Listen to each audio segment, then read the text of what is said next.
Rumah pribadi Sekjen PDI Perjuangan Hasto Kristianto tidak pernah lagi dikunjungi di Taman Villa Kartini Blok G3 nomor 18, Kelurahan Margahayu, Kecamatan Bekasi Timur, Kota Bekasi. Hal ini terjadi sejak keterlibatan Hasto Kristianto di kasus dugaan suap penggantian antar waktu mantan anggota DPR Harun Masiku mencuat. Pantauan jurnalis Tribun Bekasi di lokasi pada Kamis 3 Juli 2025, kira pukul 8.15 waktu Indonesia Barat, rumah dengan desain 2 lantai dengan cat didominasi warna putih itu kondisinya nampak sepi.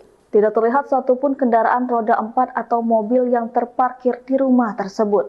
Berbeda kondisi saat Komisi Pemberantasan Korupsi melakukan penggeledahan di lokasi tersebut pada Desember 2024 lalu, yang terlihat ada sebuah mobil terparkir. Lalu tidak terlihat juga sedikit pun adanya aktivitas baik dari ruang di kediaman tersebut. Meskipun demikian, penjagaan dari Satgas Cakra Buana PDIP tetap dilakukan. Seperti diketahui, Hasto saat ini akan menjalani sidang tuntutan terkait kasus dugaan suap PAW mantan anggota DPR Harun Masiku. Sebagaimana diketahui, Hasto ditetapkan menjadi tersangka oleh KPK sejak 24 Desember 2024. Hasto dijerat dengan 2 pasal sekaligus oleh KPK, yakni sebagai tersangka pemberi suap bersama Harun Masiku, kemudian tersangka perintangan penyidikan atas perannya dalam menghalangi pencarian Harun yang masih buron sampai saat ini.